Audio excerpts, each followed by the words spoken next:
No better backdrop for today's matchup between Mali and Australia than here in Sydney. It's day number 2 of the 2022 FIBA Women's World Cup. And you've guessed it, the host nation Australia will look to rebound after falling to, what was it, France last night in a thriller that went down to the wire. Welcome inside the Sydney Superdome. I'm Despina Barton, joined by legendary player, Hall of Famer Andrew Gaze. Welcome, my friend.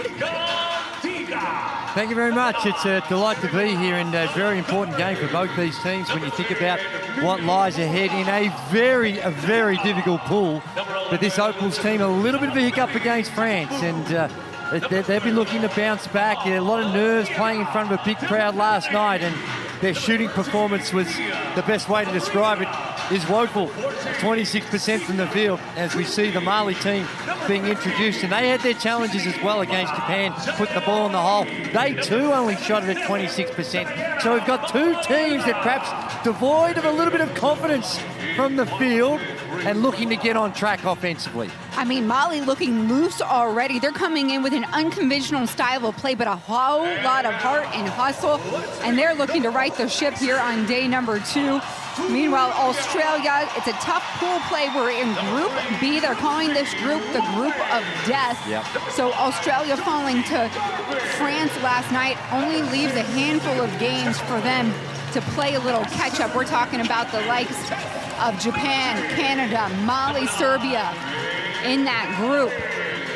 So and this is no gimme. Mali are predicted to be the lowest ranked team in this group, and they actually got here a little bit unconventionally. They didn't earn their way. They came second, but because of some challenges with Nigeria and the Nigerian Federation pulling out, opened up an opportunity for Mali. But this Mali team, they feel like they're playing with the house's money. They come with full of aggression, and they take a backward step to no one, absolutely no one. So this Opals team, they're going to have to get ready for a real physical challenge tonight. And Sandy Brondello knows just that. You cannot sleep on anyone when you are one of the top 12 teams in the world here competing for that gold trophy at the FIBA Women's World Cup.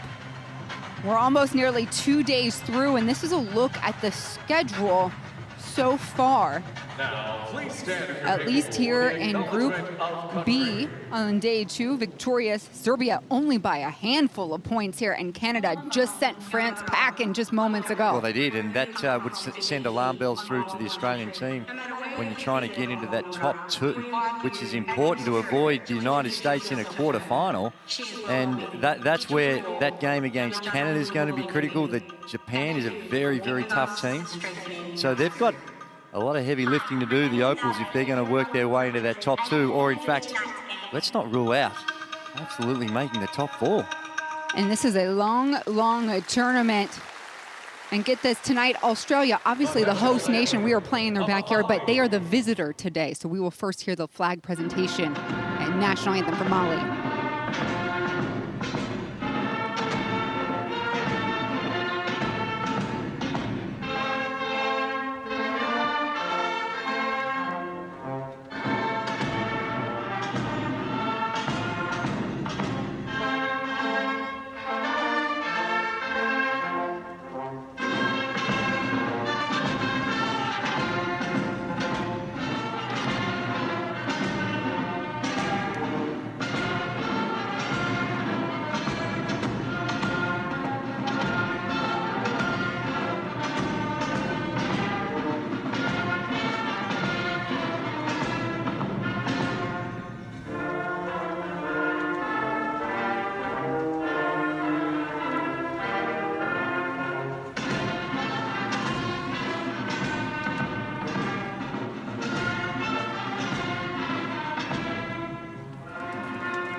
And now, the national anthem of Australia.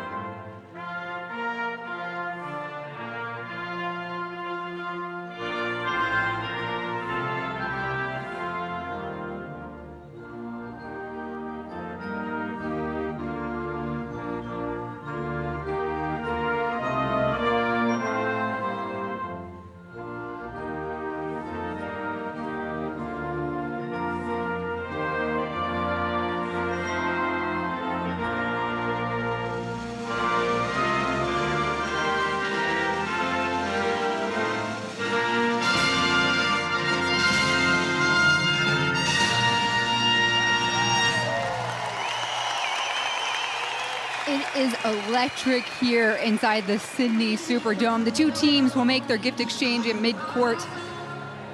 For you, Andrew, this moment of pride for these two teams, what does it mean as they get ready to step on this court? Oh, my word, there's no greater feeling as an athlete to get the opportunity to represent your country, and just even standing here with the headphones on in the commentary booth, you hear that anthem played out and you can't help but filled with pride. And hopefully we get a good game. It's a lot at stake in this game and a lot of pressure on both these teams.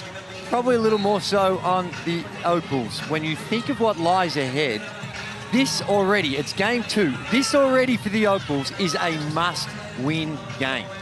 And the Opals are going to stick with the same starting 5 that they opened up this contest with. You see Talbot, Allen, Magbagor, George, and Wickham. Wickham, though, played a lot of point guard yesterday. Coach talked about wanting to make sure she was working away from the ball and got more touches offensively. Well, that's right, because she can shoot the ball as well. And when you're only shooting at 26%, you've got to try and get some confidence in your players. And she's one that can do a little bit of both. And I think that it's not just her, it's the entire team that's playing with the weight of the world on their shoulders.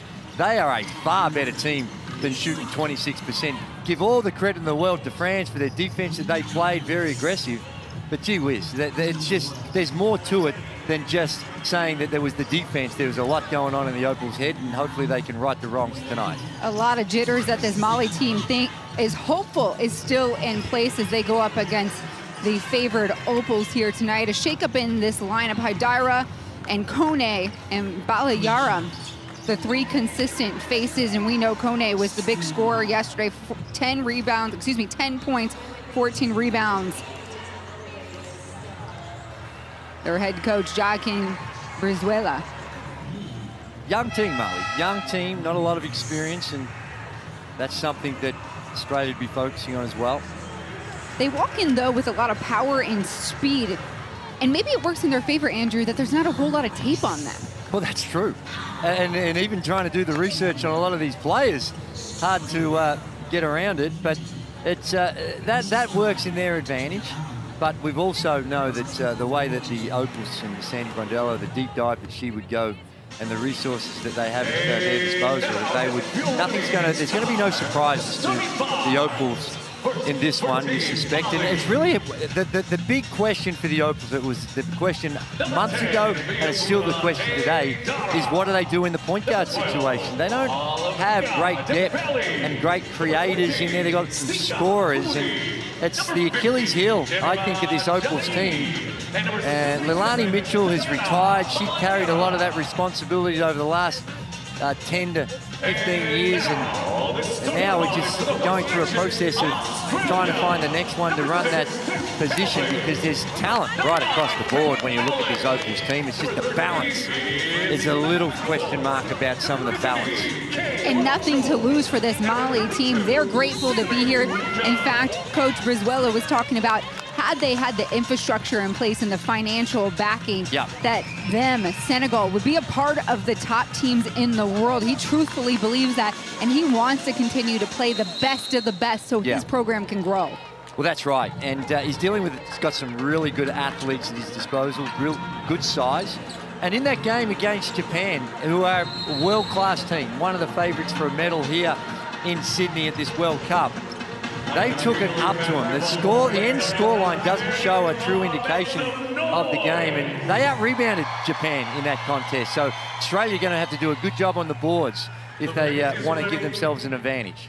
We're looking at Ezi Magbagor, the 23-year-old, the forward for the home Opals, going for jump against Balayara, the 6'3" center for Mali.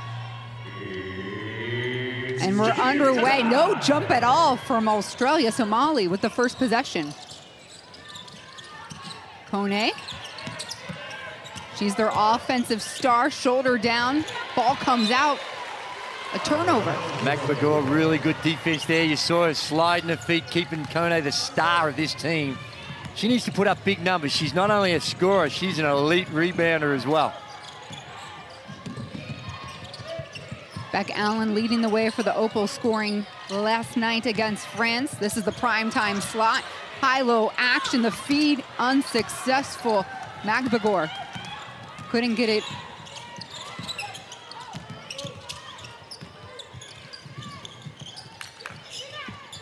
Idara running the O for Mali. Open look baseline, Dembele. No. Tracked down though, Belayaram. And we're running, tripped up though. Sammy Wickham saying, where's the call? She might have had reason for complaint. It was not intentional, just a crossing of the pass. There you see it, the little clip of the feet. And get away with one there. Wickham, big 3 ball. Looked good from this angle. And you know, when you've had a tough shooting night, you'd like to see some cheap options. Idara didn't hesitate there. She's got the first 2 of the contest. And they're the types you get, you see the scoreboard ticking over individually, you get yourself going. The last couple of shot attempts, or the first couple for the Opals, have been relatively tough contested shots. And here we go, that foul called against Njai, who is guarding Wickham.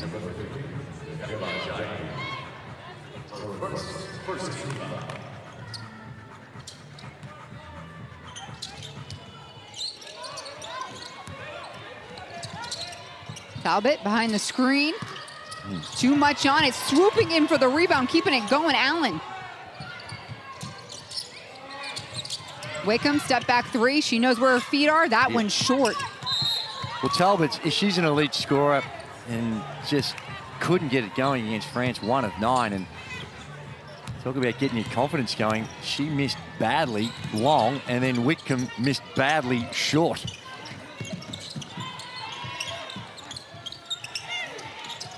Give and go, Mali. Up 4-0, Dembele here on the receiving end. Really good ball movement, the cutting action. Oh, and good hands in the passing lane. Njai calling for it. Kone, jumper on the elbow, yes!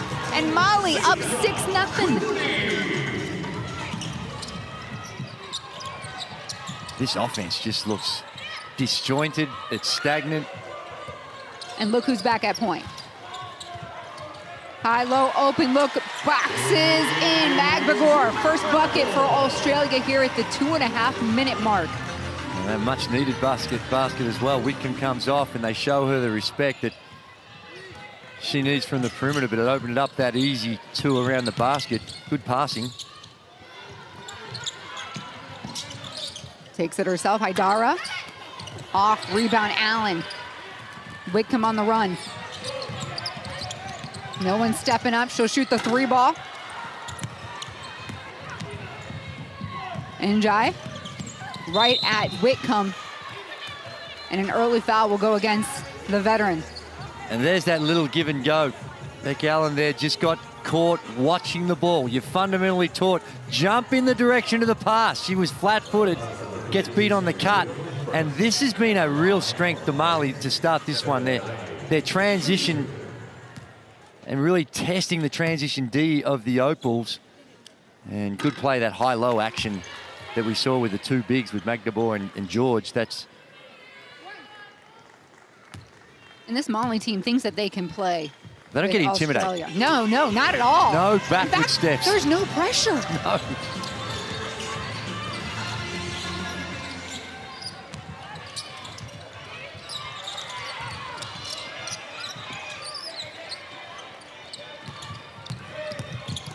Drive and dish, baseline.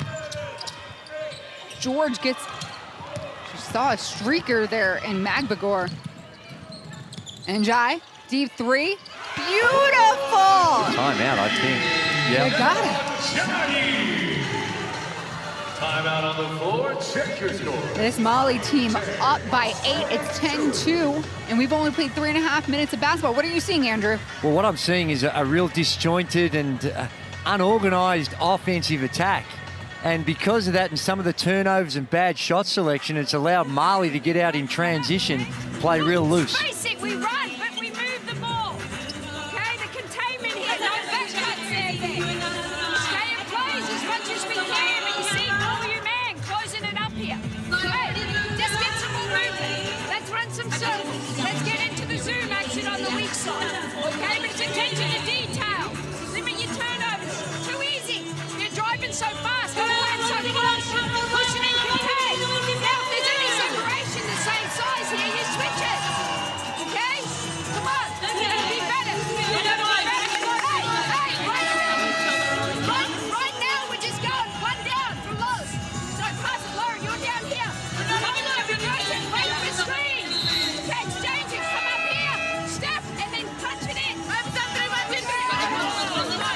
Lauren Jackson coming into the game early, that veteran experience, only played the 10 minutes in the last one. Here's the last Marley basket. We take a look off the turnover. Good penetration, running the floor. Opal's on the back foot. Relatively open 3-ball. And Andrew, like you said, yes, we have the Hall of Famer on the floor now. Lauren Jackson, the reason why she came out yesterday was the lack of her ability to move and keep pace with France. She kept getting bagged up with those picks. And here she's going to head to the free throw line to shoot too, but she's got the offense still. She certainly has, and she's completely dominated at the lower levels in Australia, averaging over 30 points a game in the NBL 1 competition, and around the basket, she is as good as ever, just with that size and good touch. And what she does, you know what she also brings? She brings a little bit of anger. She's there and she just goes out there, and that can, right now, when you're talking about your teammates being a little bit nervous, can help when you just show a little bit of authority out there on the offensive end. Immediately comes in, immediately puts 2 on the board. The 41-year-old who retired for quite a few years. It's certainly the biggest story here for Australia. Talk about a confidence builder. Talbot picking pockets.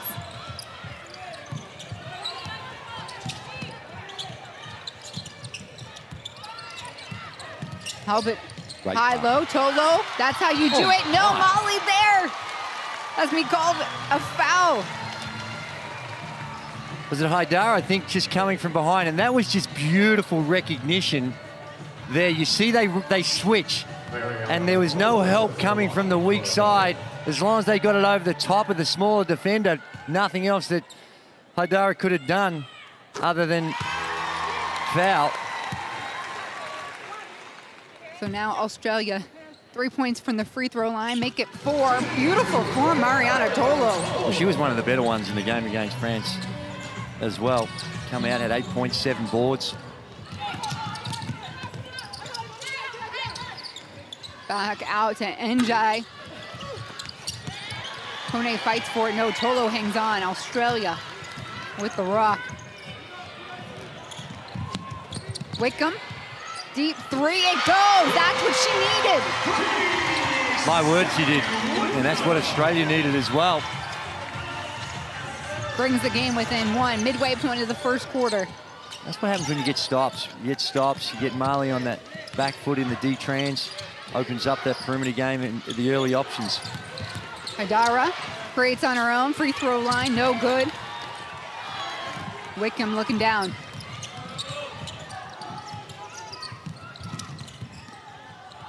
Jackson gives it back. One dribble take to the hoop, no whistle. She'll keep after it, and there we go. Jackson will head back to the free throw line. Well, she's had a presence, and sometimes it can just be coincidence, but since she's come on the floor, Opals have just got into the flow of things a little bit better, made a few stops down the other end. Wickham with the 3-ball. And Sammy Wickham, she's one that would have played more for Australia, but just caught up, and you can only have the one naturalised player, and she's a naturalised Australian. Leilani Mitchell was that spot, which was, I could never understand why Leilani Mitchell, I think it was her mum, was actually Australian, but she was classified as a naturalised Australian. So it's been a battle over the years, but now she's getting that opportunity. And she came to Australia 2013, played with the Perth Lynx, and has clearly fallen in love with Australia, and Australia's falling in love with her when she knocks down those 3 balls. She's a fun player to watch. I got to cover her during the Asia Cup, where she wore the captain's hat and willed her team throughout that tournament. Allen takes a breather coming on as Sarah Blitzov.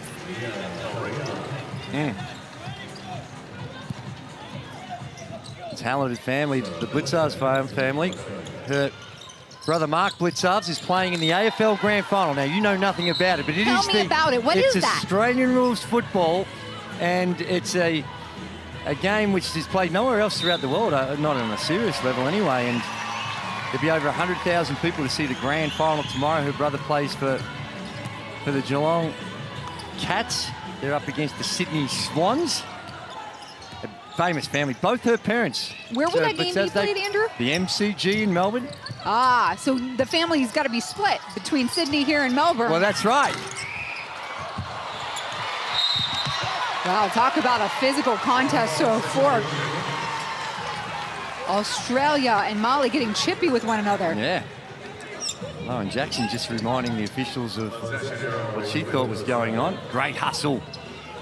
Talbot, when your shot's not falling, they're the things you got to focus on. Don't worry about your shot. Focus on that those other areas and go getting the boards is one of the best ways to do it. Wickham on the drive. A hand check, though, by Dembele. And that's going to go ahead and be the 5th team foul from Mali. So we are in the bonus now. Moving forward, Australia here in this quarter will shoot free throws for every foul. And if I'm Mali, you almost have to live with this because they're doing it with the intent of trying to push the Opals out of their sets. And they certainly did that the first 3 or 4 minutes. And they got rewards for it down the other end of the floor. And once you get into that bonus, you do just have to, and it's a long way to play. Still got 4 minutes left in this one, long way to go. So you do need to be smart about it as well once you get in that bonus. Those free throws, by the way, give Australia the first lead of the game. They trailed by as many as 8 here in the first quarter. Ruma scanning, posting his Kone. Shakes one defender, keeps it going. Jackson had a hand in it.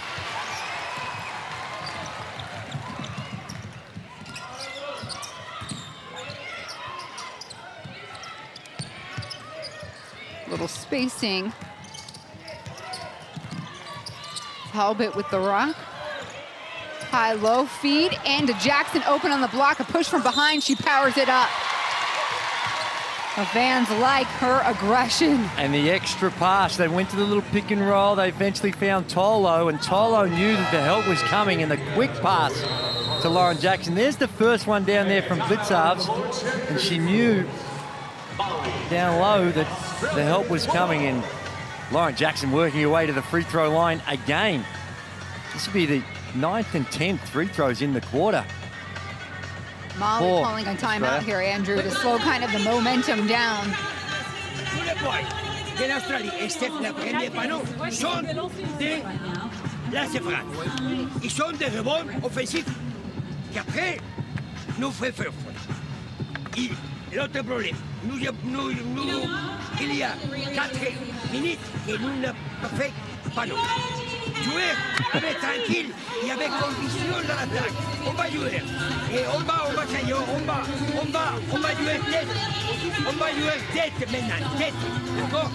D'accord. Et on va jouer avec confiance et jusqu'à la finale. On va jouer, on va chercher un panneau. Andrew, I'm not going to ask you to translate, but if you were leading that coach's huddle, what would be your message? Well, I think what we were talking about before, just be a little bit more cautious. We need to play some defense. And you heard on their last chance, they went to the one thing I did understand is the defense when they came out of it. So defense is going to be a priority. Just be a little bit more smart about it. And down the other end, perhaps be a little bit more selective. We had the momentum going earlier, get through some of our sets, and almost similar to what Australia went through in that first 3 or 4 minutes. You're looking at Lauren Jackson, the 6'5" center, 41-year-old. This is her 5th World Cup. She returned out of retirement. Her kids are watching her. She's a proud mama and certainly a legend here in Australia. Well, since she's retired, she's had a partial knee replacement and had 2 kids. It is one of the most incredible stories in Australian sporting history that she's out here playing and representing this country on this stage. Shot up, Gandega misses.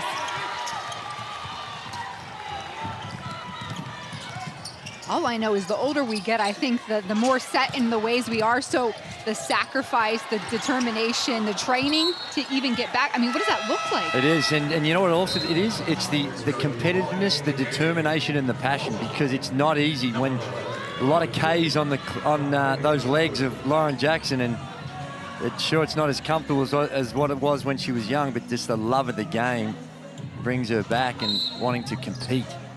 Last night she hit her 600th point She had a big three-pointer in the first quarter, and this whole gym exploded. Blitz Obs to the corner. Talbot, no. Blitz Obs in the right place. They come up empty. Dabu.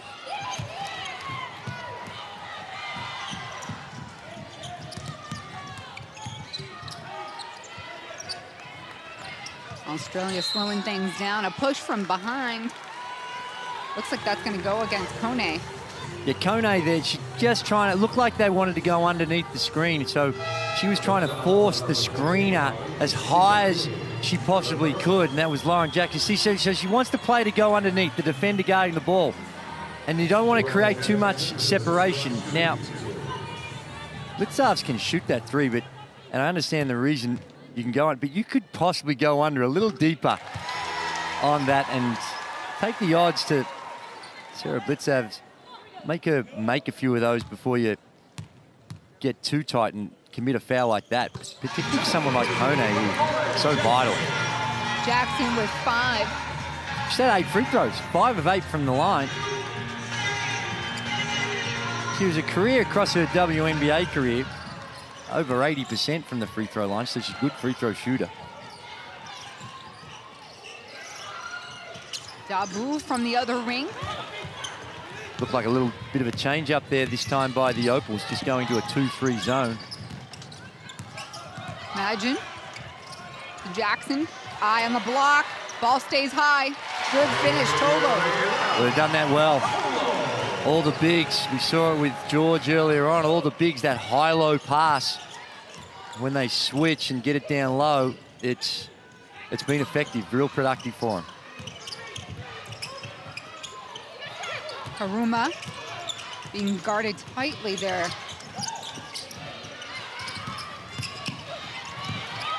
Dabu, right wing, shot does not get up in time. That was not a good set. A lot of standing around. Earlier on, there was that flow, that motion with the Marley. And there you see that high-low pass that I was talking about. That's just really good recognition. Great passing there by Lauren Jackson. But Marley just looked a little stagnant. And just see the intensity on the defensive end. Pick up for the Aussies. Jackson, in and out game. Shot goes up by Magin, and it's good for a 3.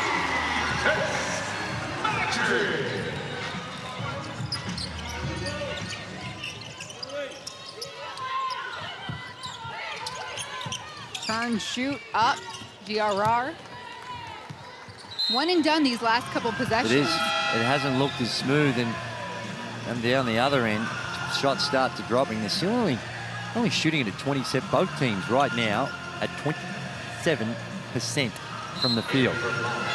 So it's low, and 2 of 7 from the three-point line, 29% for the Opals. Good minutes by Lauren Jackson. Really, really good minutes. I mean, it flipped the whole game. Now her team's up by 19. She added 5 of that. And a whole lot more. Wallace, high-low on the cutter, finish. Beautiful Garbin this time, Darcy Garbin. Christy Wallace picking up Gandega. Wallace is so pesky on D.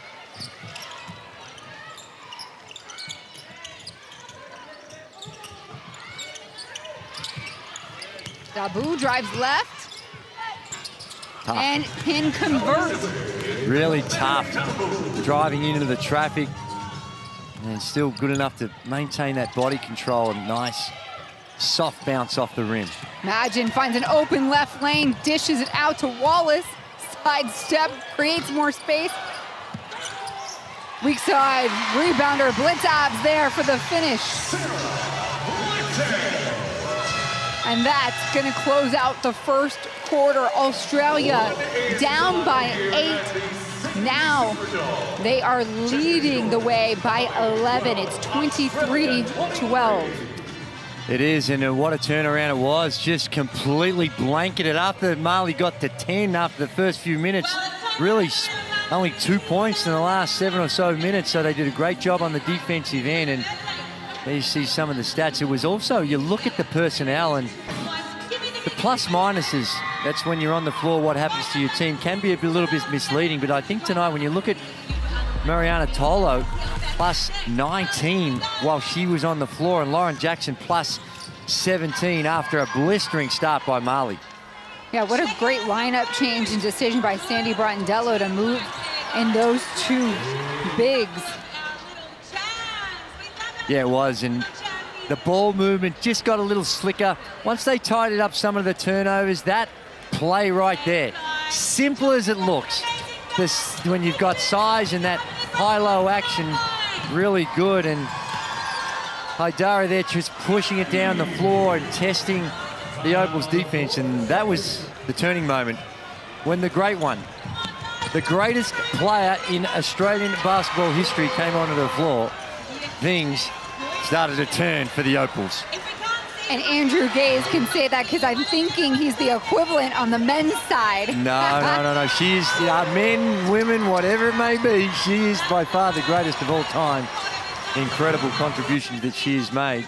Goats recognizing goats. But now's the time to build. You can't relax, but the confidence, you've got a nice little 11-point lead, and really what's getting it done is what's happening on the defensive end. Jackson back on the floor. We see Magin Wallace, Blitz Abs, and Garbin. Different look, good hands, Wallace. Molly recovers. An officiating whistle here. I think they're going to check. Yeah, on the clock. There's a difference in the only 1 second off the shot clock, but 3 seconds off the game clock. So that, I mean, my math's not great, but I'm tipping there's an issue there.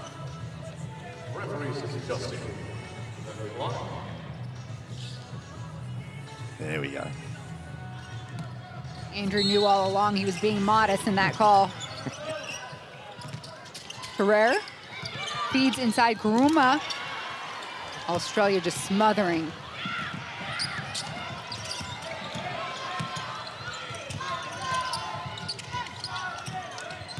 Feeds to the cutter. Wallace can't finish.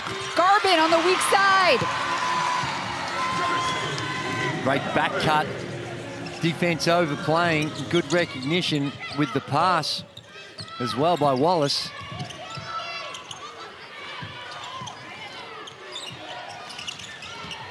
Terrer spins, kicks.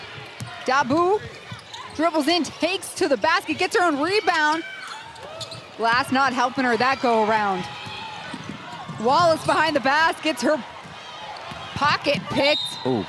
And the foul handed down by Jackson. And a tricky one, the intent and the interpretation, that could have been an unsportsmanlike. We look at Lauren Jackson, there's the turnover, Christy Wallace in transition, just trying to thread the needle through traffic, and not just got away with it, Lauren Jackson, on that occasion. It wasn't called an unsportsmanlike, would have been 2 in possession, but clearly there was no misunderstanding of what the intent of Lauren Jackson was on that play, just prepared to sacrifice the foul. So far, it's been a good decision with the first free throw miss. Both are missed. Australia up by 13. Ooh.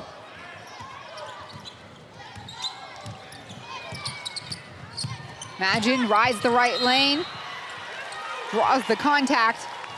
Just keep an eye out on number 1, Coulibaly, and Lauren Jackson. It might have been sure they could understand each other, but there was a little extracurricular activity. Yeah, there's a little something going on. Coulibaly, the 6'2" forward for Molly. Takes a rest. Coulibaly, perhaps the coach thinking, I see the emotions getting a little high here. Meanwhile, we're looking at the captain, Tess Magin.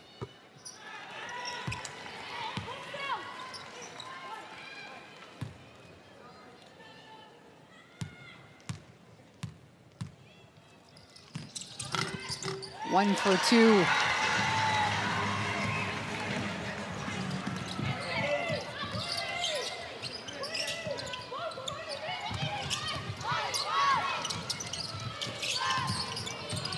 And Jai tries to kick it.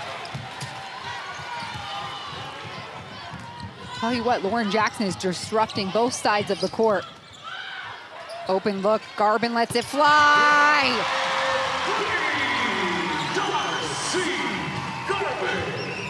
Nice. Wide open one as well. They're the ones you like the most. Just get your feet set. And quickly, Australia is creating lots of space between them and Mali here. If you're just joining us, day number 2 of the 2022 FIBA Women's World Cup. This is Group B action. Both Australia and Mali handed losses on day number 1. Australia to France and Mali to Japan. But this Group B is considered the group of death because only 4 will make it to the next round. And it's not just the fact that only 4 will make it. There's an offensive foul, a little push off, trying to create that separation, and got rewarded for the good deed. And it's not just the fact of making it, but you're in a situation where if you just sneak into the floor, there's a strong probability, a 50% chance you're going to be playing the USA in that quarterfinal. So that's why it's hard to get there, but even if you get there, your first crossover game could be the toughest. Imagine, spots up, makes it. Just imagine another one that comes from a strong sporting family. Her brother plays in the AFL as well for the Collingwood Football Club, Jack Madgen, and her brother Ben Madgen was a career player in the NBL and played in Europe, so good pedigree. Captain as well, recently appointed captain, Tess Madgen.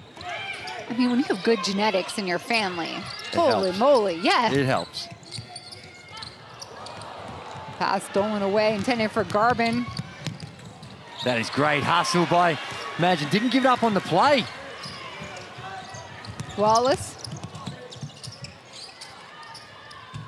Open look. Who's it? Their veteran, Jackson! Get on your feet! It wasn't a great pass either. It was down low to the side, and Jackson had to reel it in and still able to knock it down. She leads all scorers with 8 points today. Check out, not this one, this is a good kick out here, but this one. Out to the left, down low, still gathers it. Beautiful follow through. Nothing but the bottom of the net. That's gotta feel good. It does. Never gets old. Mali, of course, trying to slow the roll. Takes a timeout, let's listen in.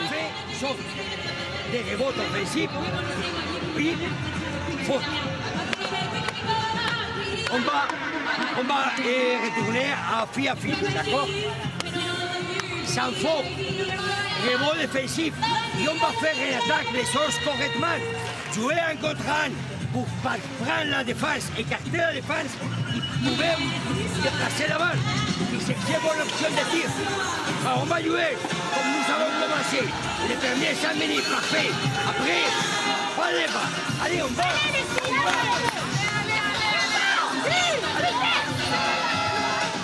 Andrew, I don't think we've touched on this yet, but look at the fans in the stands. We are in your home country. It is. We're on the 22-year mark of those 2000 Olympics that you guys hosted here. I'm pretty sure you played a pretty big role in that. You were the Olympic flag bearer. What does it mean for you, this country, to have and host these games? What's it like back at this gym? No, it is. And this is a famous gym. It hosted the basketball, the finals of the 2000 Olympics, and it just, you have great pride when you see how, as a host, you're able to present such a high-quality environment for the athletes to give themselves the best chance to perform at their best. So, long way to go yet, early stages. Annalie Maley checking in for her first action. And an opening three-pointer here from Baler Yaram. Annalie Maley, also the daughter of one of the great NBL players, Paul Maley. Garbin. Working on the block there. Mag Bagor. McBagor down low, she is a handful. Good athlete. Spent the last couple of seasons with the Seattle in the WNBA. Won a title with the Boomers in the Australian League just recently. And down low, she is just a tremendous athlete. Last night, she put up 9.6 rebounds, played 25 minutes, and Coach Brondello wanted more from her. Well, a lot is going to be asked of her now. She is the future, the present and the future of this Opals team. She's only going to continue to get better. She's already great, but she's got, I think, still got a lot more as she learns and develops. Turnaround jumper, misses. 3 Opals there, fighting for that board. Wickham. Beck Allen, the lead scorer from yesterday, picks back up where things are. That's her first 3 points of the contest. Yeah, that's right, 16 points against France, and she looked the least intimidated out on the floor. A little touchy foul on the ball. You see dribble handoff, go underneath. You don't go underneath Beck Allen. She's too good. They're the ones you got to fight over the top on those dribble handoffs and even try and blow it up. You might get burnt out or caught out on a back cut, but just when you've got an elite shooter like that, you just can't let him come off and catch and shoot. Starting to get a little sloppy here for Mali. And that's one thing they talked about, too, after yesterday's contest against Japan. They thought that they came out, they played really great defense in that second quarter, but they lost their, their endurance as the game went on. So a challenge for them today was to play the full 4 quarters. Well, the difference between what they're dealing with today is that, unlike Japan, who eventually went on to have a real solid win, but Japan didn't apply the same level of defensive intensity we've seen since the first, take away the first 3 or 4 minutes of the Australian team.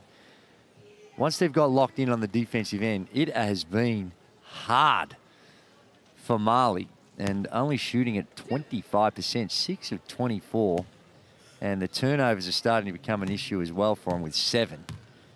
And that's led to easier baskets down the other end, the confidence growing of the Opals, who they started to switch on early on. We were talking about them being at low 20s there, and almost up 50 now, 48%, 12 of 25.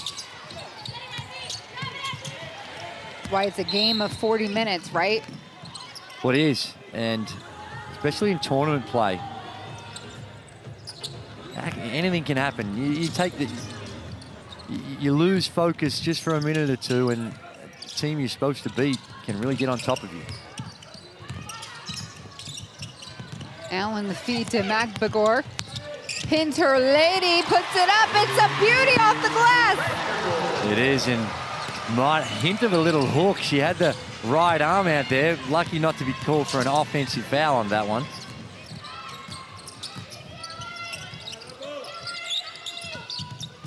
Dembele.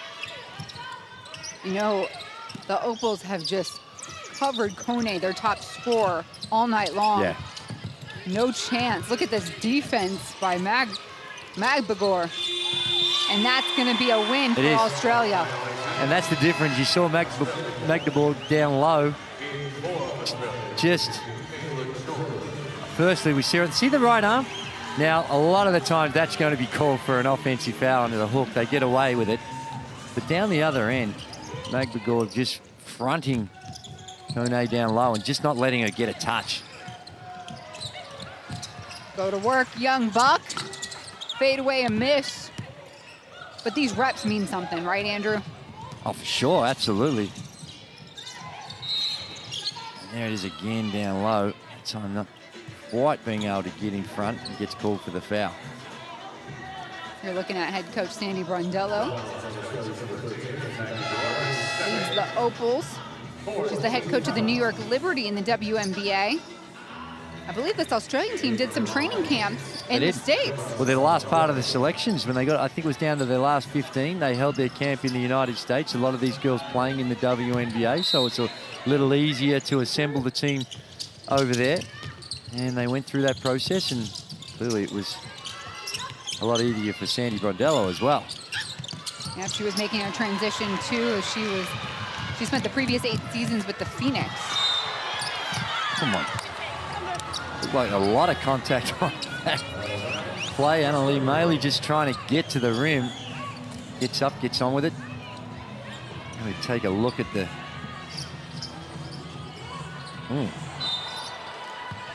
Wow. A little unwarranted, huh? Haidara there might just be a little lucky to have got away with that one. And that's the hustle. Annalee Maley, she is just a rebounding freak. Just an elite level rebounder wherever she's played. Right throughout her junior career into the WNBL and the Australian League, she's just everywhere she goes. That's her strength. Maley sees great streaker there from Magbegor. And they'll get another chance. 2 Mali players here, Kone and Haidara holding each other up.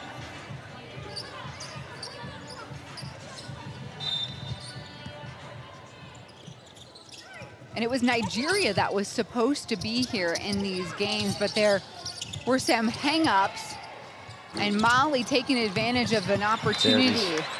See Maley then, even then on plays that most people would give up on. She doesn't give up on them, and you know, last season in the WNBL, check this, 15.5 boards per game. 15.5?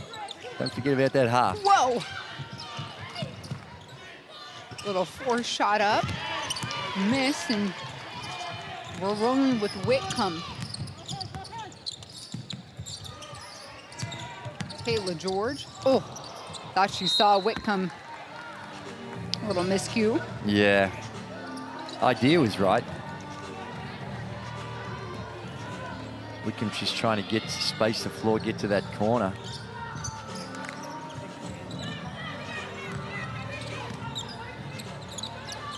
Kone has space, no one contested, and she hits the 3. She hasn't seen an open look like that all day. Well, that's right. They're so hard to come by. That wasn't an easy shot. Semi-contested one from deep. And here on the flip side, Dembele will pick up a foul.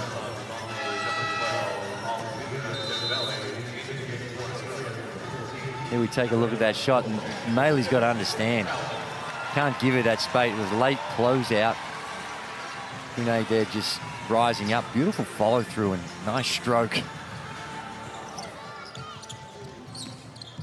4th team foul from Mali, so the next one means Australia will go to the free throw line. Talbot with 5 to shoot. Tolo taken away.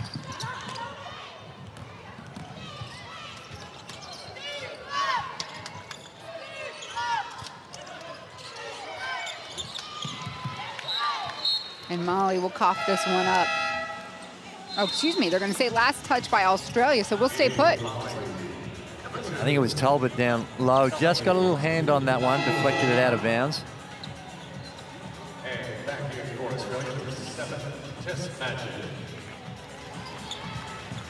So this Australian team has done really well against African squads. They've won 7 of their last World Cup games against African nations. The last 30 years have been a really dominant era of Australian basketball for the Opals. Go back to 2006 gold medalist at the World Cup. What a moment. And this is actually their 16th World Cup appearance. But yeah, bring us back to 2006. What do you remember of this squad? Just the Penny Taylor, Lauren Jackson, the way in which they carried this team, and all the way through. Beat, I think it was Russia in the gold medal game. Russia had an upset win over the United States. Correct me if I'm wrong.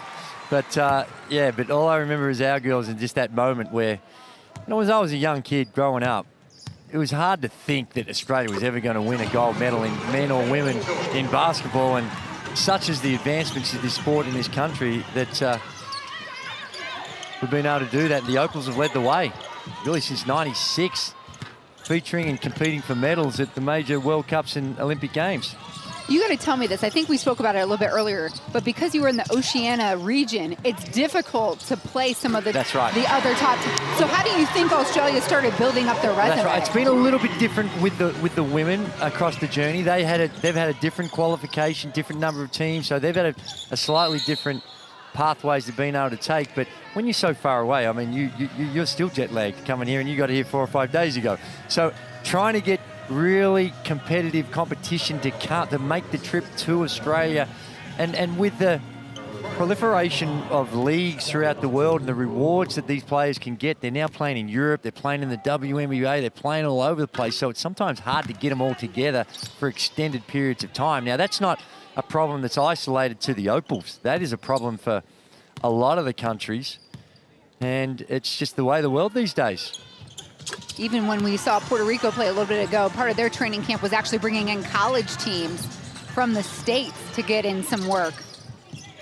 And USA here since September 14th, after 2 days technically of travel and 14-hour time difference, you're right, each team has had to prepare differently to be here in Sydney. That 3-ball, Kayla George, the Predator, but the Opals have just made and broken this game wide open. Yeah. And that's one of the Australia's advantages. They do have the bigs that can spread the floor, knock down the floor. You saw George knock that one. Garvin a little early on. Lauren Jackson, she's hit a 3. That really does put a lot of pressure on your defense because it's got to be so spread.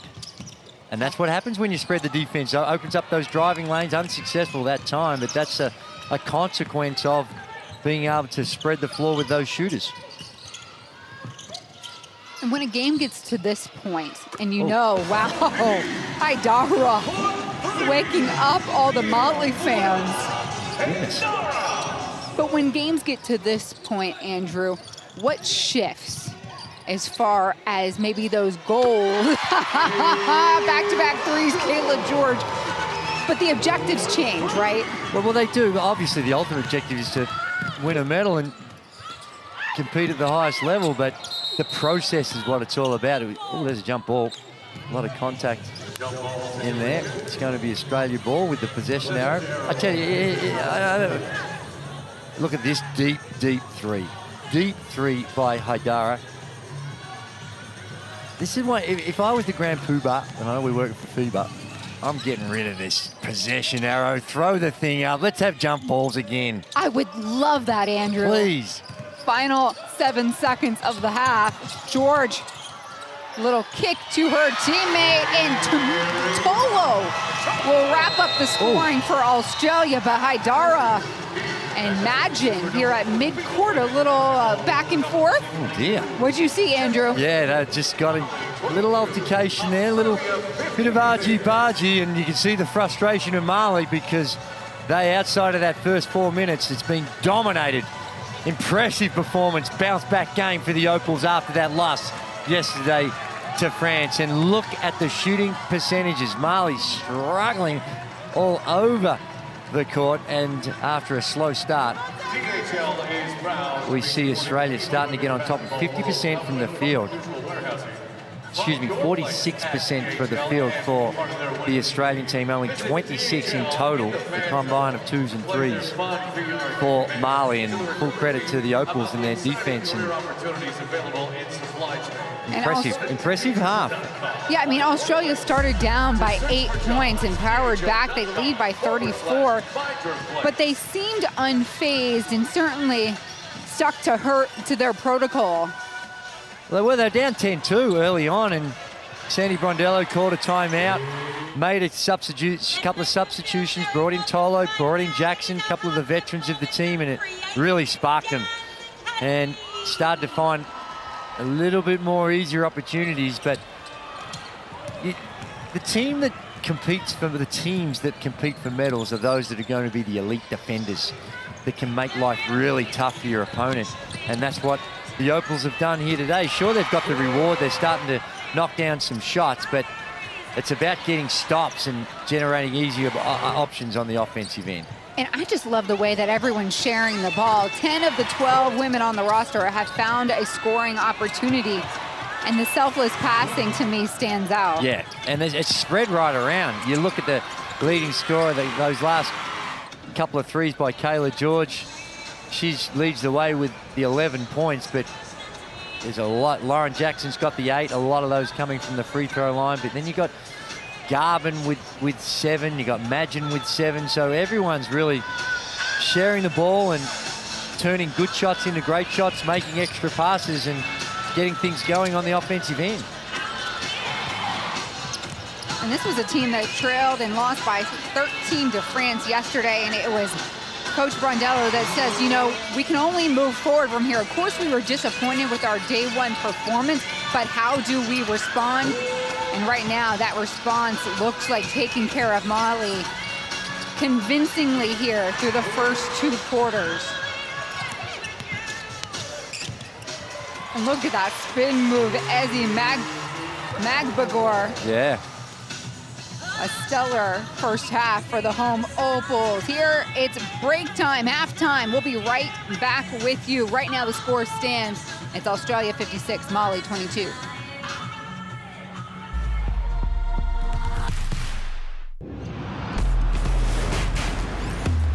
Who will you become when the moment arrives and you're carrying the expectations of an entire nation, representing your people and their dreams, the colorful faces in the streets, the screaming fans in the stands?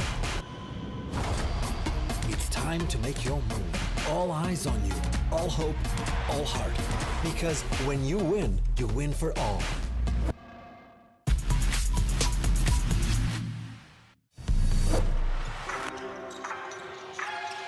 I know France kind of thought about, you know, do they rest, repair? Well, here's Jackson from 3! Lauren Jackson's on the board for Australia! Feed to Akaho. They waited a very long time for that. Patience paying off. The legs will probably be heavy, but she's still in the game. You mean Connecticut and Sydney aren't close to each other? And what a block by Girantes. And now again, Puerto Rico, they're pushing the tempo. They want to get out and run. Nice patience by Hollingshed. And now Puerto Rico have jumped out to a 6-point lead early in this first quarter. Yeah, and there you see that big block. Talbot, it's a Tolo. The mismatch is on. And she can't quite capitalize yet. Gets the offensive board, blocked by Repair. Gets a third chance and the N1! Mariana Tolo setting the Sydney Superdome on fire! What a fight by Mariana Tolo. Well, 5 seconds. Anderson asked to create. Nice defense, but she finds Krajcik, and Krajcik does not miss when she is that close to the basket. Beautiful play. What a great pass and play. Yeah, lovely. She's got Stewart all over her so far in these first 7 minutes. And a hand in her face. Get it out of here. Nice little back cut, but Brianna Stewart was having none of that.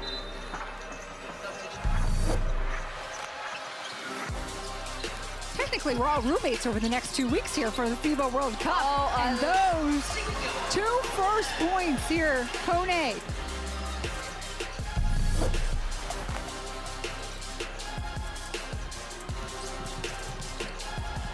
Oh, Lee Yuan is now just showing off for the crowd, and you hear them cheering on her exceptional play. China 105, Korea 44. Williams. Talbot, the most important hand in her face, but it doesn't matter. Gabby Williams. Goodness me, welcome to the Gabby Williams show. Geez, Talbot did everything right, and Williams still drained that three-pointer, 23 points.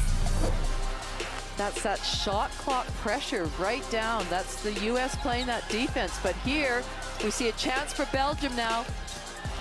Laying on the left, it's good. Now that'll hit the highlight reel, a little behind the back, no-look pass from Van Loo. Yeah, what a beauty. I was looking down at that transition.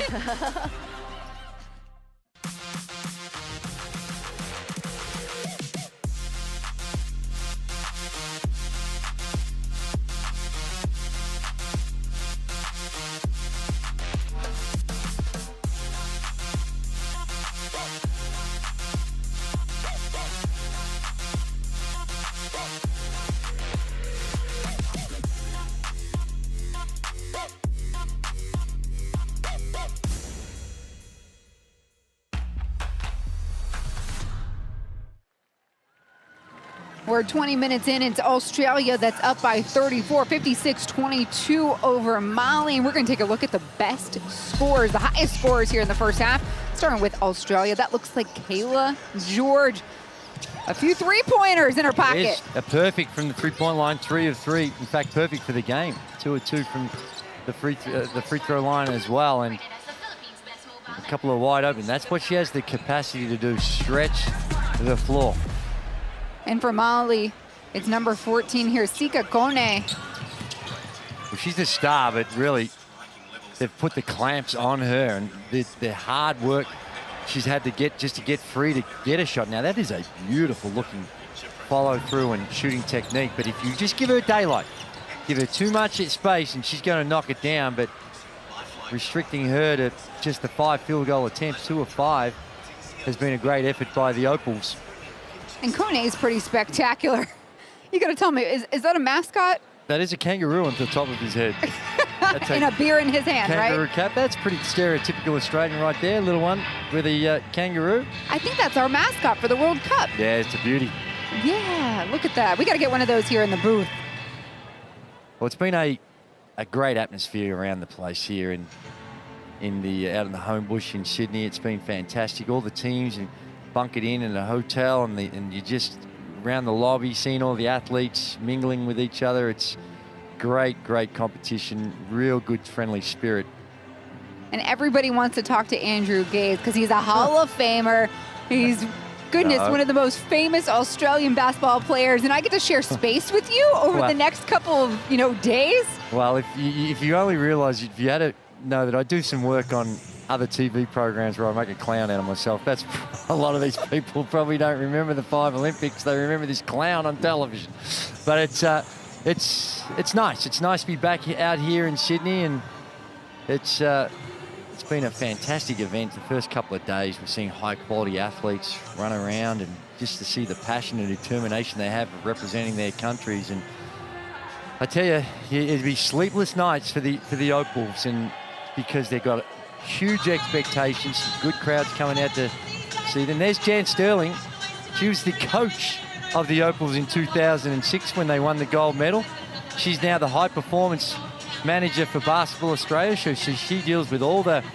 If you're a coach here and you want to coach any of the Australian teams, you better get friendly with Jan, because she's the one that's making all the appointments. But she does a really good job, elite basketball mind, and done an outstanding job in guiding the national programs of Australia. And her team getting ready. They're coming through the tunnel here. Tell me this. I know people talk a lot about having home court advantage, but I feel for this team, there might be a whole lot more distractions. How do you tackle that? Well, you'd much prefer to have the home court advantage or not, but I think what the early days, settling in, acclimatizing yourself to it. I know actually here in the Sydney 2000 Olympics, we were one of the favourites to win a medal. We played Canada in the first game, a game we were expected to win, and we lost. And I think a lot of it was just that anxiety, packed house, wanting to not let people down, and the fear of failure kicks in. It can become really difficult. And I saw elements of that with this Opals team. They've gone through a tough time. They've had some cultural issues that they've had to address, and they've actually brought in a cultural issues expert to be with the team, and a lady that was part of the Hockeyroos, the hockey team, to help them rebuild some like confidence. A life coach of sorts? Exactly, and how in which that they can come together as a group and build a real welcoming culture, and that's the advantage that a country like Australia has, as opposed to Mali, where they've got the resources to devote to these types of people that give you those little things. And I think trying to work their way through that, it's been a difficult time following Tokyo, where the team did not meet expectations and had a poor tournament. There were some explanations for it, but had a really poor tournament. So, it's because Lauren Jackson wasn't playing, right? Well, I think she was heavily pregnant in a couple of years. No, she'd had her kids by then, but still going through that process of being a mum first and foremost. And she takes great pride in that as well. She's played that lower level, and like I said, averaged over 30 a game, and that's been the catalyst to give her this opportunity. But you see, already today in this game, we've seen what she brings to the table. Not just the points and the rebounds like she used to do, but when you talk about culture, when you talk about someone that's climbed the mountain and been to the absolute very top, when she speaks, players listen. And she can devote that type of attention, and you go through those internal frustrations. It's good to have some good leaders there. And on the other side, you're just looking at this Mali team that is scrambling and scratching and clawing to kind of stop the bleeding from Australia. Haidara in the mix on a lot of those tussles and even the extra touches after the whistle. You wonder what was said at halftime. Well, one thing they would have to address, and it was their strength against Japan. Although they lost that game, they were really strong on the glass. They really attacked it. They are getting eviscerated on the boards this evening, 30-13. That is a complete and total domination by the Opals, and that's an area where a lot of it's just effort, intensity, and will. And when your scoreboard's not working for you and things start to get a bit desperate, they really need to pay attention on that area of the game because it's hurt them tonight.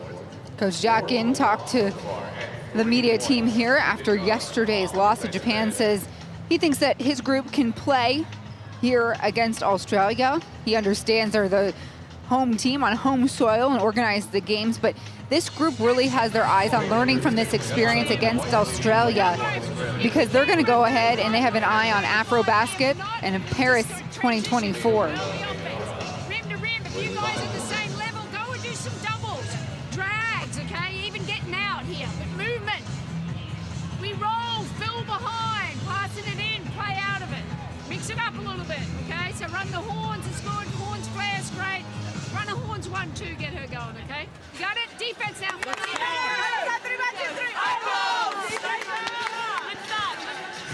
She said get her going. I think she was pointing to Magbagor, who's been good. I thought she's still been solid. She's got the 7 points, 3 of 6 from the field.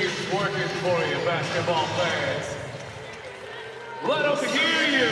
They're working for you. If you're near your screen right now, go ahead and scan over that QR code and download the World Cup app. Video, highlights, stats, stories, basically anything you want to know about this contest, you can find online on that app. And if you're just joining us here, I'm Despina Barton alongside the Hall of Famer Andrew Gaze. We're inside the Sydney Superdome, and this is Group B play. You're looking at number 3, Australia, going up against number 37, Mali.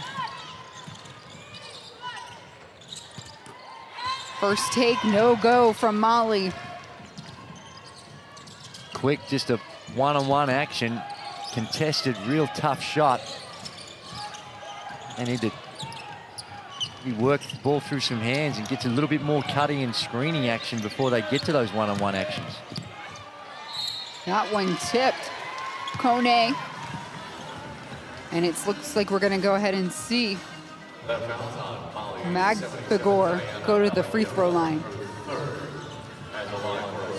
Belayaram, that's going to be her 3rd foul coming from behind.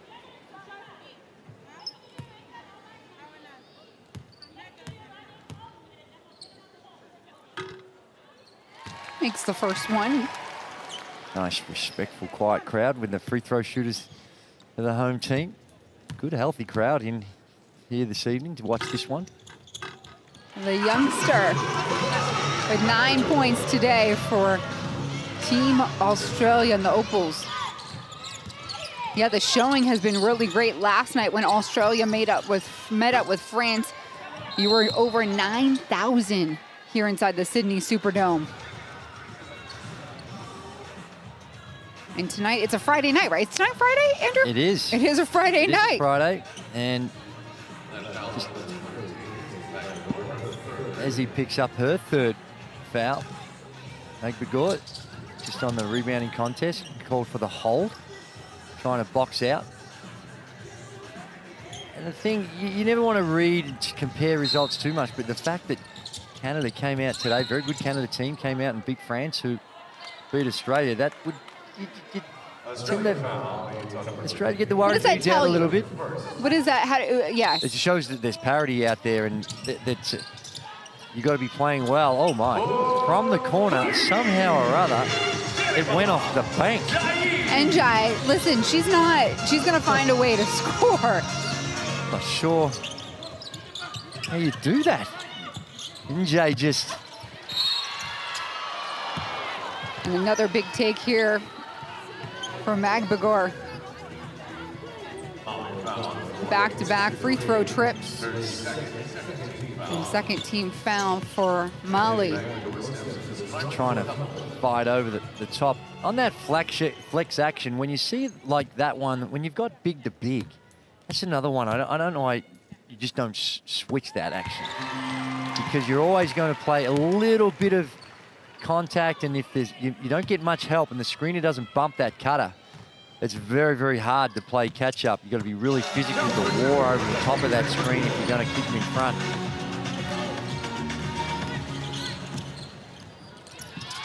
Defense. Trap was coming. Wickham to contest.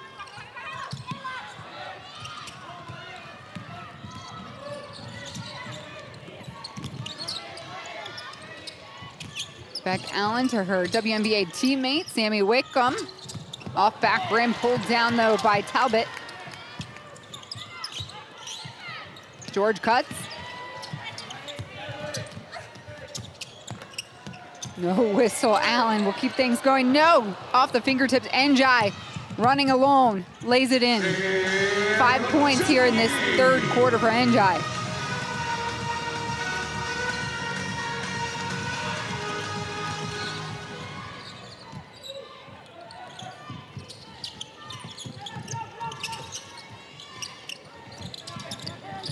Talbot, Magbagor gives it back. Baseline, here we go. Difficult shot as Talbot hits the deck. Referee's really letting him play. A lot of contact.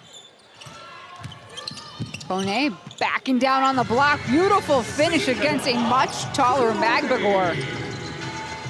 A lot of contact. We're seeing at both ends of the floor, and it's just points of emphasis, the style of play that these officials are allowing him to get out there, and then there's a little hold there by George. Rebecca Allen was wide open. It's a little hard when the defender trying to get through that screen's getting held. When she's trying to track down this loose ball, Talbot. Have a look here, the screen. Oh no, that's the turnover. Rebecca Allen just instinctive pass, didn't read the defense.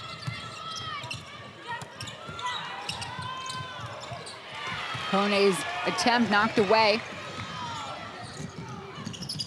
Talbot finishes. Here we go, Magbagor with a three-point play. An opportunity to make this a full and one. It is, and there you saw her defender trailing Koneh, who down the other end, and just didn't get there, and that's where you need to help build a wall behind the ball.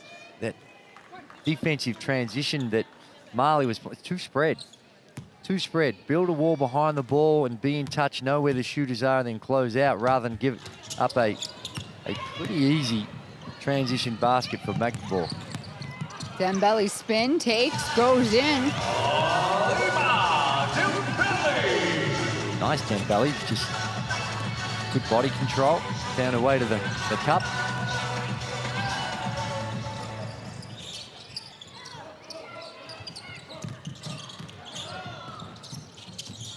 Wickham crossing up ankles, the feed to the baseline. George completes the play. She's seeing that ring like a hula hoop right now. Anything she throws up, she thinks is going in. One of the beautiful moments when you're on a basketball court, when you've got that confidence, you know when you just go up, you just know it's going in. And she's feeling that right now in that moment.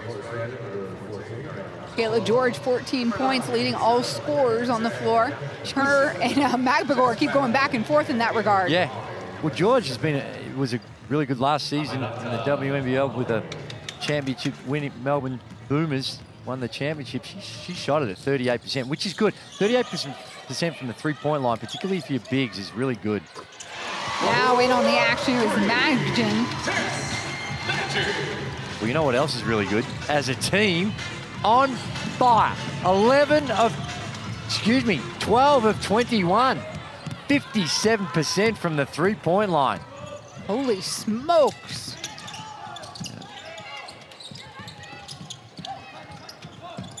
We hear some light chanting in the stands for the Aussies.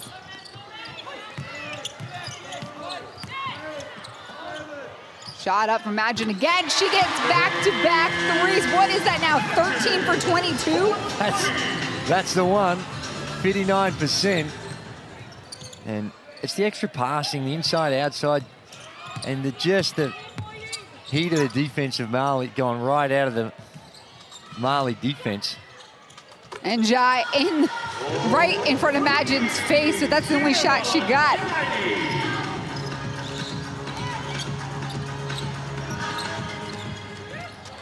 Tolo left alone, back to the basket, finishes. Well, they need to put some starch in this defense because this is getting really, really sloppy now. And I know the margin, they can't, Mali's got to think that this is where, as in tournament play, you can't just think about this game and you're down by 40 or whatever it is. Well, and you can't do that either. That's just frustration. You got to take your anger out in the right way, not that way. Even though, like I said, this margin is huge. You got to make sure that you play it out, and that is just nothing subtle about what's going on there. 42-point lead for the Opals, and correct, that was an unsportsmanlike foul. It's going to be 2 and possession. And right now for Mali, it's about, well, what advantage can we get out of this last quarter and a half to prepare ourselves for what lies ahead? And that's hard to do. When you're a competitor, you're out there, you look up the scoreboard, you're down 44. It's hard to snap out of that at the time, but in tournament play, that's really what you've got to do. And certainly with games very limited here in the group play for this newcomer. No practice time. Well, don't players traditionally like games versus practice? Oh, they do. But when you're taking a bit of a whooping, and this is just getting incredible shooting performance here by the Australian team. 4 now in double digits. Garvin now with 10. This feels like a practice probably, as so much is working for the Opals. Well, that's right. No, I'm not sure that they've really done a good job with their scouting reports. Garvin, 40% shooter in the WNBL with the Perth Lynx, and like wide open. At times she misses.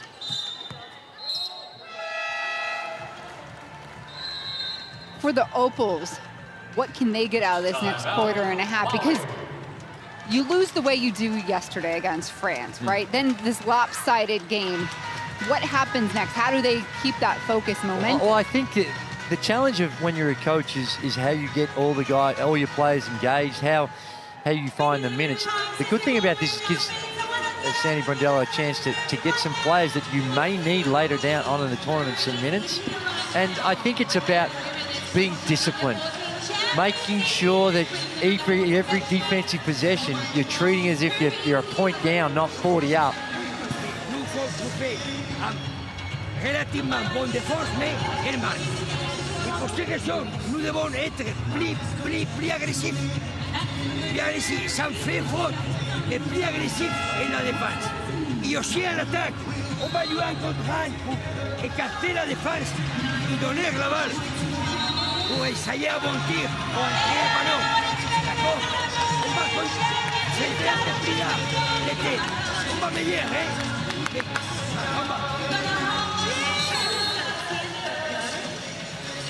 Australia putting on a spectacular shooting showcase. 14 three-pointers. We're just going to show you what's happened here in the last quarter. It is, and unfortunately for Mali, a lot of them are like that. They're just out there, and like there's the defense. There's no one within 2 or 3 meters. Oh, a little elevator play. Get Blitzards into the action as well. Beautiful timeout to call that play out of the timeout. The only one not to score yet today, and look for her to score, is Maylee for this Opal squad. Excuse me, and Wallace, Christy Wallace. Christy Wallace is out there right now running the point. She's only out there for her point guard duties. There's Maylee on the sideline.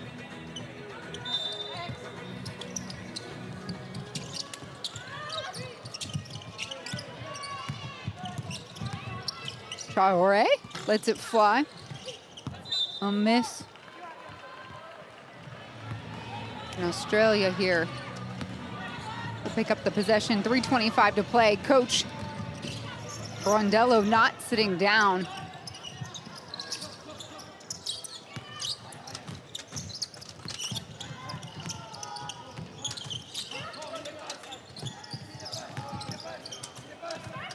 Tolo, the feed, give and go, beauty.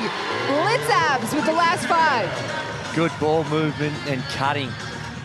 Didn't stay stagnant on the play, kept moving and got rewarded, Blitzabs. As we mentioned earlier, the daughter of 2, a former Opal and a former Boomer. We've got some problems on the floor. Looks like we've got an ankle injury.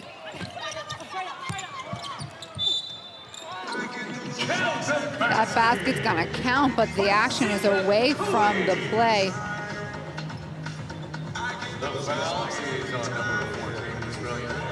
This is Aminata Traore on the floor in pain. I'm not sure if the ankle unfortunately looks like she's grabbing her knee. Didn't see what happened, but she's in some discomfort right now. Yeah, it looks like that left leg she cannot put a whole lot of weight on. And her medical team will get her looked at and taken care of.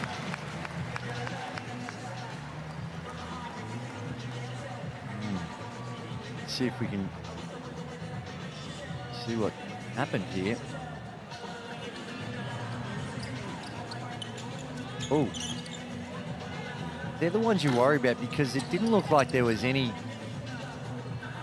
direct hit. Contact. Yeah, just like pushing off and something in her legs giving way. So let's hope that she's okay.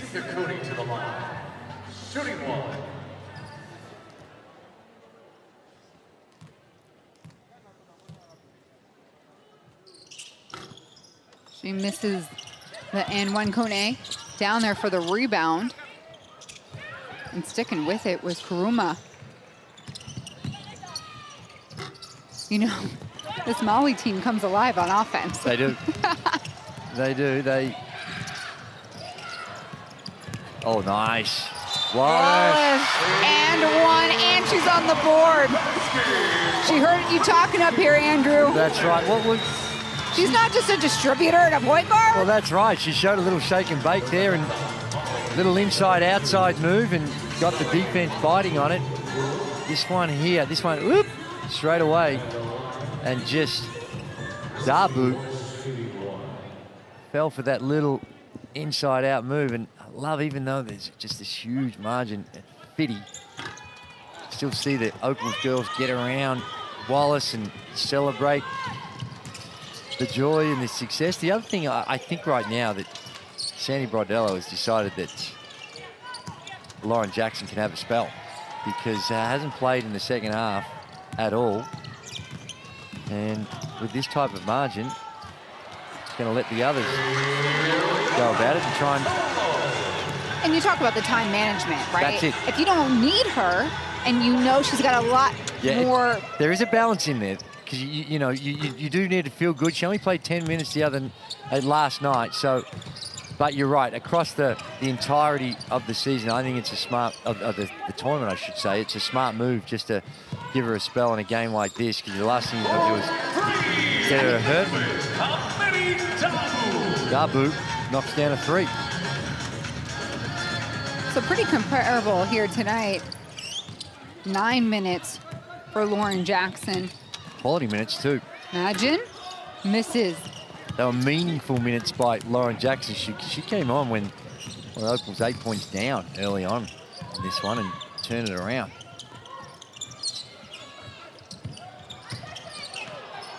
Lots of traffic here. Gandega head down, 7 on the shot clock. Dabu, hot hand.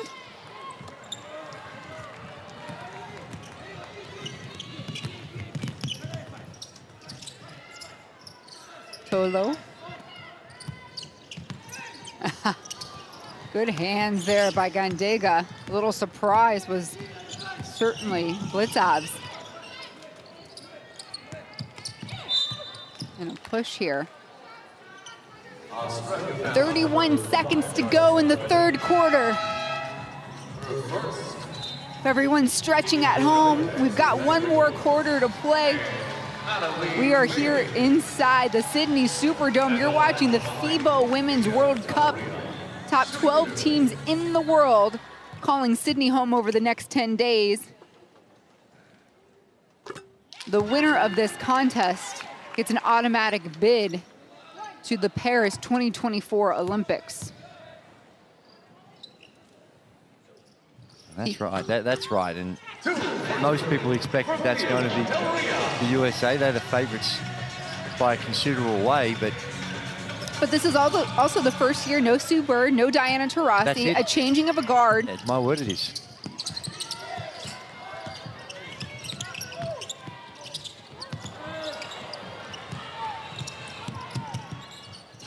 Coast-to-coast payoff for Gandega.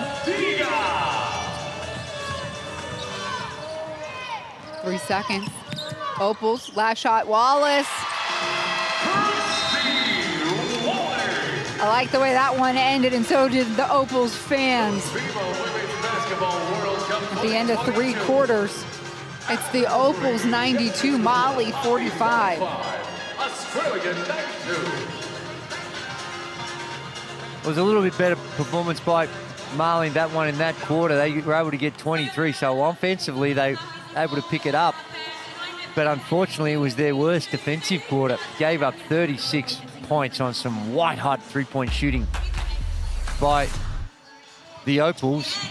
And like I said, it was this end of the floor. Things started to look pretty comfortable, a little bit more comfortable. They picked up some interceptions, able to get some cheap baskets out in transition. But we're not able to find a way to take away the 3 ball from the Opals, who are shooting it at a white-hot, blistering 15 of 26. And more than half their shots have come from the three-point line. 53 field goal attempts in total, 26 coming from the three-point line. So it's... You look at the highlights of these three-point shots, and a lot of them are wide open. That was one of the more slightly contested ones. But that's been more typical of what Mali have had to deal with. Andrew, for you, what more is left to be desired here in the fourth quarter?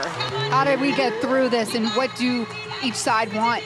Well, I think Mali have got to think of the bigger picture. If you look up at that scoreboard now, like, coach should have just been saying, hey, forget the scoreboard.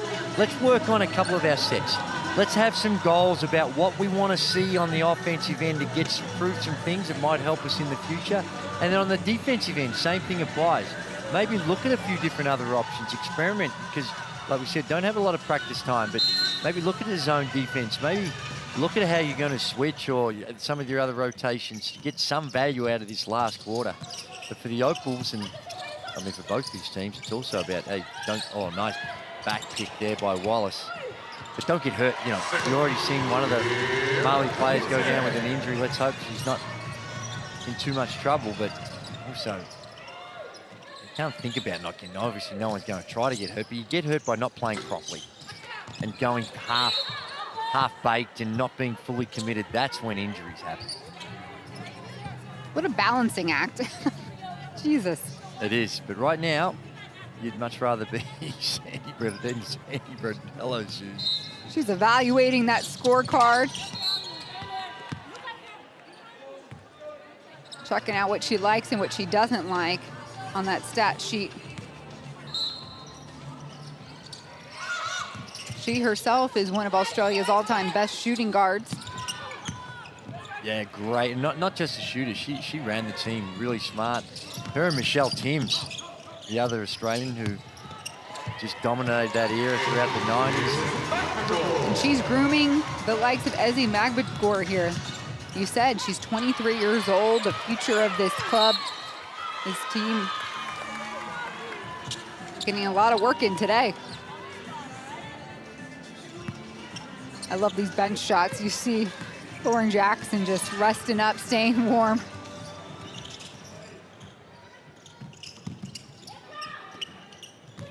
Wallace, we got to see a lot of in the Asia Cup, too. It was her and Wickham.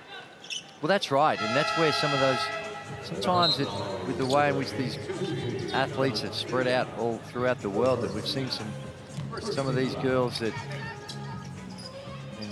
high-profile players are away in those Asia Cup and some of the other qualifiers. There's Lauren Jackson. And she's got that many trophies in the cabinet that you'd think that you get a little bored with the process. If you're bored with the process, you're not coming out of retirement at her age and what she's been through. She loves the game. Blitzat is going straight down the lane. She gets hacked by Dembele. Just a desperate swing of the arm by Dembele.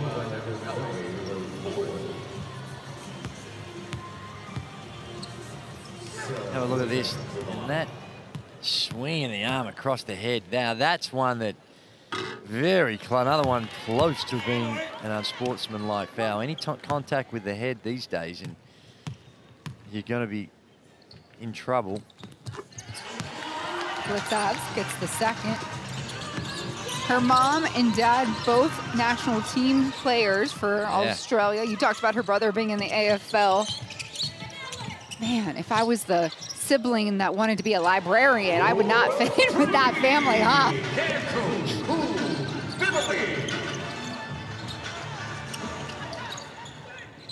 Garvin. Reverse.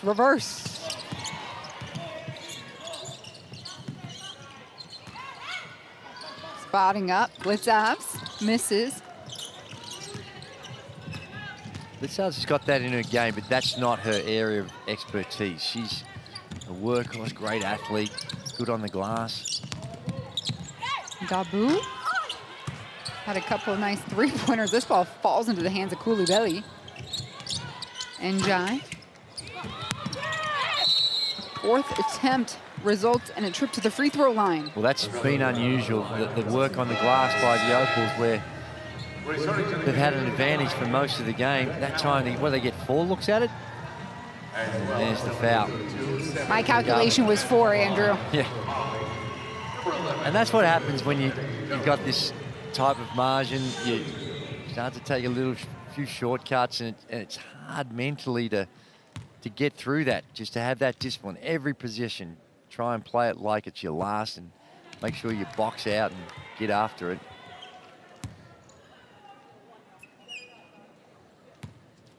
Just under 8 minutes to play here.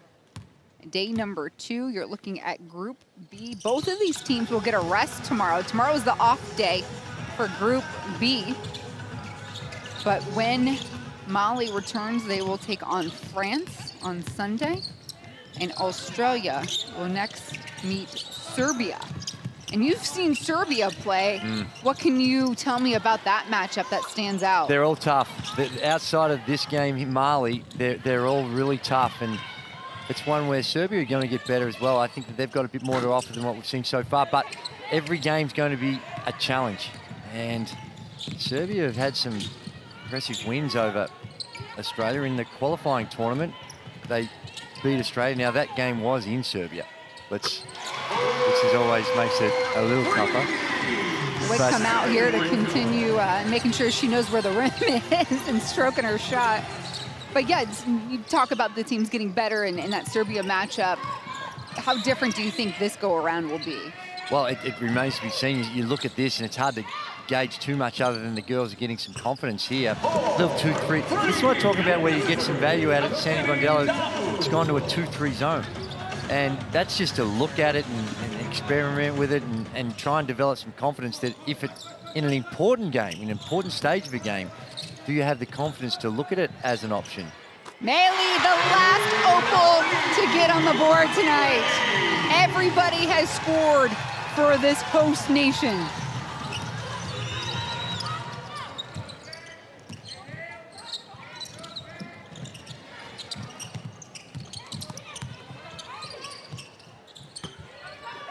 Kone, after on the rebound, Meili covers it.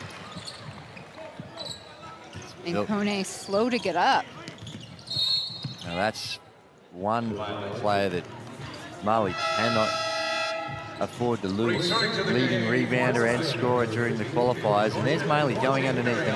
That's not a bad decision.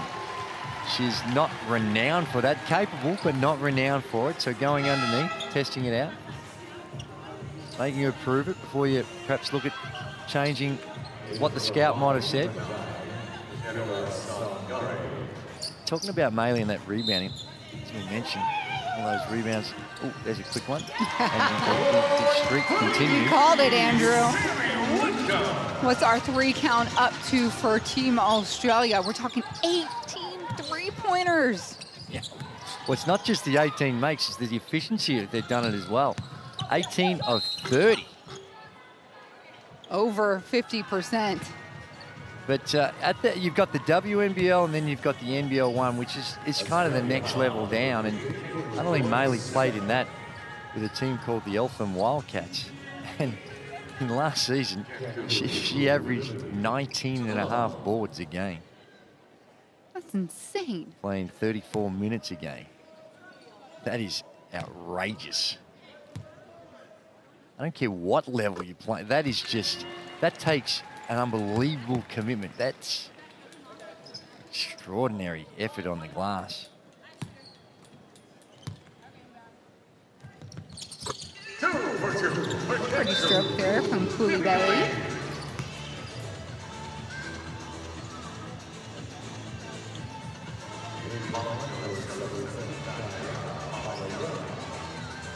Kone takes a break, and I don't know if we'll see her the rest of this game because, like you said, no Andrew, point. you can't risk it, right? No point. She's their go-to player, the star of this team. Has the pass. Wickham, Tolo.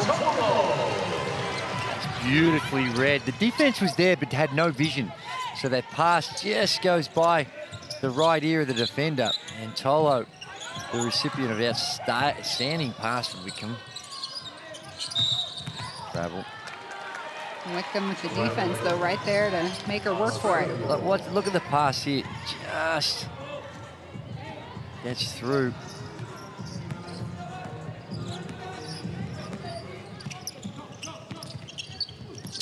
And Coach Brondello said to keep moving, right? Her team's done just that. Koulibaly, I think it was on the whole.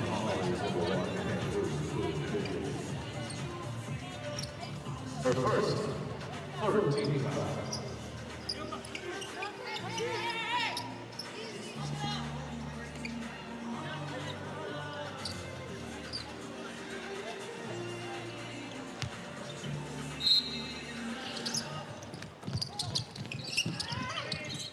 I like this rotation out here. Wickham's always energizing, and then you've got the likes of Beck Allen, her teammate, her WNBA teammate, her Opals teammate.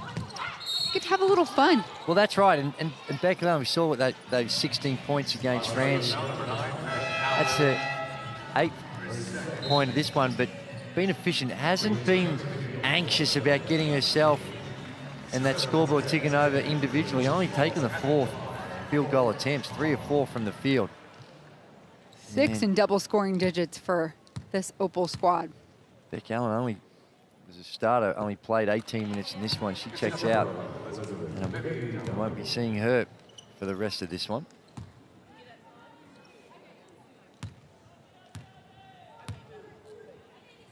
Valuable minutes for the rest of the roster. And you don't get much reps here on this gym. I think there's a scheduled 50 minutes for every other day for teams to be out here. And other than that, it's game time. So this is, of course, going to be that championship court. Well, that's right. And in the off days and even on game days, you're doing very little in a competitive environment. You might do some walkthroughs, you do a lot of scout, you're looking at video to prepare for your opponents and learn about your opponents. But as a shooter, that's where it counts most. You love to be in a gym and get acclimatized to it. Now, by the end of it, the end of the group play, that they'll be well and truly at that stage. But right now, we'll say, well, hang on, the ring's the same everywhere. The ring's the same height, the same. But when you've got, but they're not. Then you're right. And the tension of the rim can be a little bit different. A lot of it's in the head, but when you're an athlete, you want to feel really comfortable and just feel like those rims are going to be forgiving for you. Now, they're not, but in your head, you think they are. And that's what you've got to practice and get those reps up to get that feeling. Andrew, you've obviously been around for some a lot of time. 5 Olympic appearances. You're a FIBA Hall of Famer, the best to come out of this Australian national team. A couple years in the NBA. I've always wondered, when athletes travel, how much time I know you have a lot of downtime. So how do you fill that downtime without taking away from any type of performance or routine? Well, that's right. Well, these days it's a little bit different. There is not a lot of downtime for them because they're doing massage, they're doing video sessions. You mean you didn't have that when you were? No, they're doing psych sessions, cultural set. You got all these different stuff that you got to go to. So your downtime's different, and then of course you've got your strength and conditioning because you've injury prevention and just trying to stay in shape. So there is really not a lot of downtime, but when you're away with your national team and you're there, your teammates become your family. And you're playing cards, you're sharing funny moments and doing things. It's one of the greatest times. It was nice a couple nights ago before the competition began. They hosted a barbecue of sorts. It looked like a luau because everyone had leis on for the teams, but it was a really cool opportunity for everyone to kind of mingle, enjoy that personal side of things before the business got going. Well, it is, and even in this one, we've seen that when you're out on the floor and you're representing your country, you're doing whatever it takes, and emotions can run high. So it's nice in that environment just to remember the spirit of the competition and keep things in perspective. Darcy Garvin, nice little down low post move. Australia's been able to do whatever they've wanted here in the second half. It is.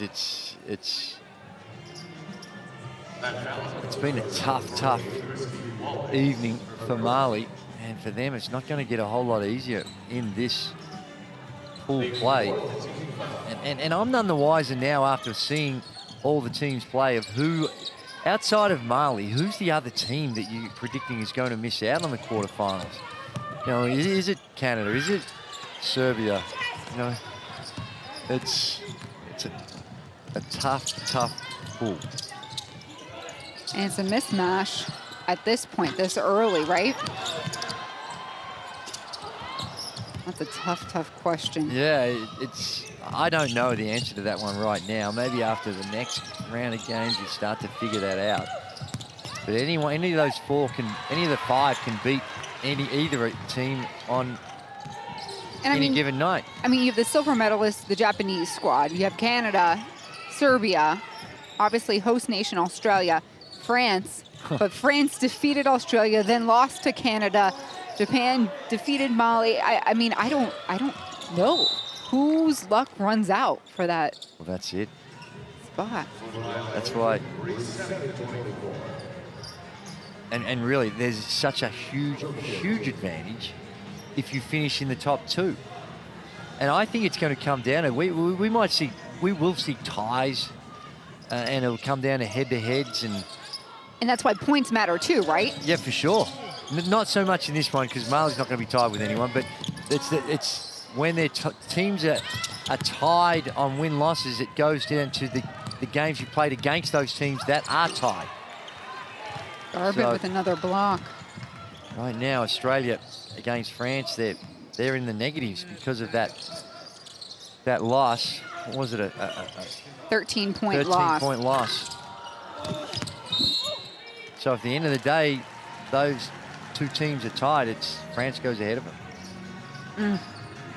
But I think we'll get in a situation because of the evenness in this pool that there might be 3 teams tied together, and then the points difference between all 3 teams that's when it comes important. Glad there's a competition team that will sort that all through. It's not on our shoulders. Final 40 seconds of this very long game on day number 2. The Sydney fans calling out the shot clock. Ooh. And Garvin thought she knew where Maley was. A throwaway here is 26.7 seconds remains.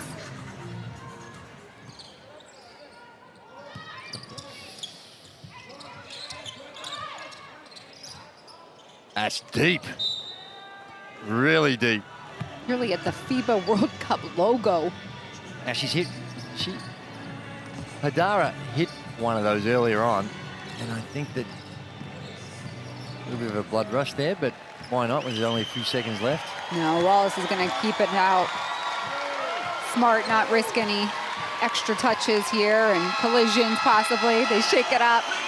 Ladies and gentlemen, And the benches are emptied. High fives all around for the Opals. They rebound after a day 1 loss to France.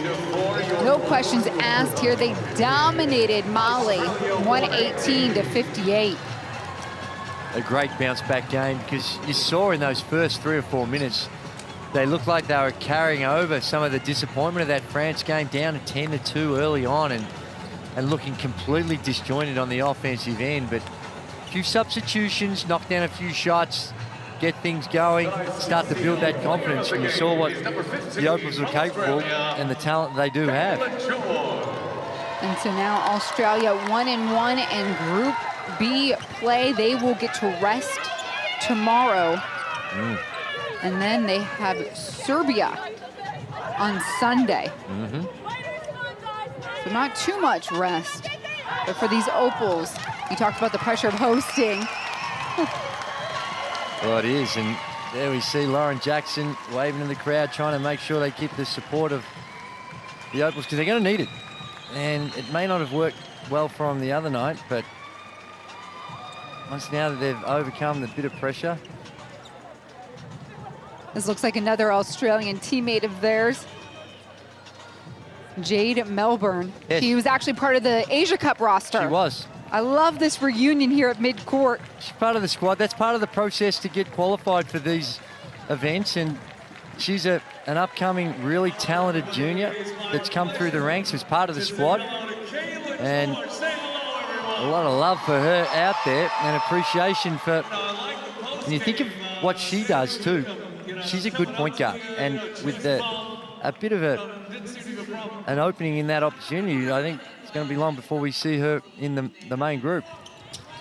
And before we let you go for the evening, we will show you once more those top plays here in the second half. Andrew, this is all you, my friend. Well, there wasn't a whole lot from Mali. They had glimpses of it, knocked down a few threes.